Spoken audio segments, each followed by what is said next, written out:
Hey guys, so it's pretty obvious that I haven't uploaded in a long time. That's just because of university and other real life stuff that's been going on. But I'm still here, I still make redstone occasionally, and so today I'm just going to show you some of the stuff that I've made but just haven't uploaded. So the first thing I have to show you is a one wide hidden staircase with a tree on top. You open it and it pulls down the bottom block of the tree and opens up a staircase so that you can fit underneath the tree. I think I made this back when observers were still new and I didn't fully understand how they worked, so I didn't actually use observers for most of this thing. I just used them as a simple way of finishing the staircase when I got stuck. But it still works, it's a pretty nice design, and it's fairly small for what it does. The next thing is a charcoal factory. I don't know how relevant these things are anymore. They were kind of a fad back when hoppers were still new. But yeah, I made this with Spacewalker, and it's pretty small. As far as I know, it's the smallest silent one at least. You can see here. Yeah, it's a 4x6x3, so 72 blocks. So here we have a 3x3 door that opens up to reveal an enchantment room. If I just press this button here, you can see it has a pretty cool animation.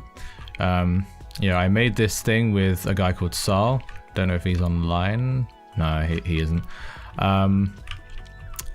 Funny thing is, after we made this, we found out that the smallest 3x3 hipster door was actually smaller than this, and so a 3x3 hipster door would actually perform the same function as this. It's just removing these 3 blocks, but instead it retracts them into the ground.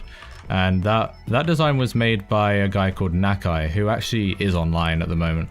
So if you're interested in seeing his design, you could come onto the Synergy server that I'm online right now and see it for yourself.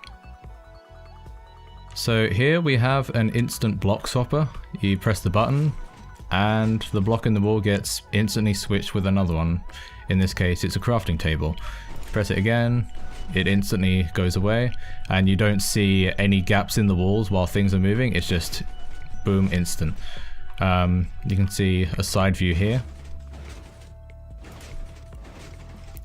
And the redstone itself is pretty small as well. You could probably build it just by looking at it.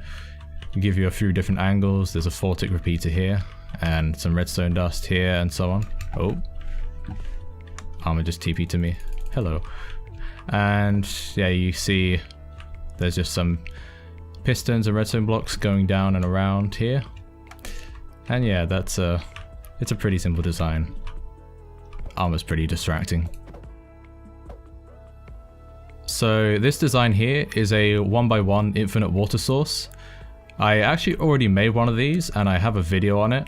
However, that design is broken, and it was actually broken quite a long time ago in 1.9 I believe, and that was because a rather stupid change that Mojang made to comparators. Basically, before the change, you could subtract redstone signal strength from comparators using redstone dust into the side or using a repeater like this. However, after the change, Mojang made it so that redstone blocks would do this as well. And this annoyed a lot of redstoners because it's very inconsistent with the behavior that redstone blocks have with repeaters. Because obviously, if I put a redstone block here, it's not going to do anything to the repeater, and it used to be the same with the comparators, but now it's not anymore. So that was pretty annoying, and it broke the previous design, but I remade it using a different method of detection for when the bucket is going through the system, and it's actually slightly more efficient. It resets faster, and it's actually the same volume as the previous design, just the dimensions are slightly different.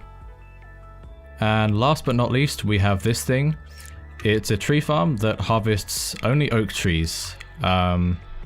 It takes 6 game ticks to harvest each tree, so it's very fast. Not the fastest possible, but still fast in its own right.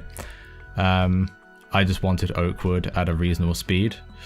And yeah, you'll notice we're not on the server anymore because it doesn't work on Spigot. Spigot breaks it pretty badly. Some of the pistons will randomly update and spit out their blocks, which will cause a lot of bad things to happen. But we can see it working here. And you can see it harvests the trees pretty fast. I made it pretty tidy as well, all things considered, because zero ticks can only get so compact. It's not 100% done either. Sometimes it can break just because trees will grow too quickly for the farm to reset, and that's an issue I need to sort out. I just haven't got around to doing it because I'm lazy, but there we go. So that's just about it. If you want tutorials on any of these things, do let me know if you're interested in any of them. Also, just a side note, I do have more videos planned, and yes, videos, that is plural. I'm planning on making a series which is going to be 4 or 5 videos. So yeah, stay tuned for that.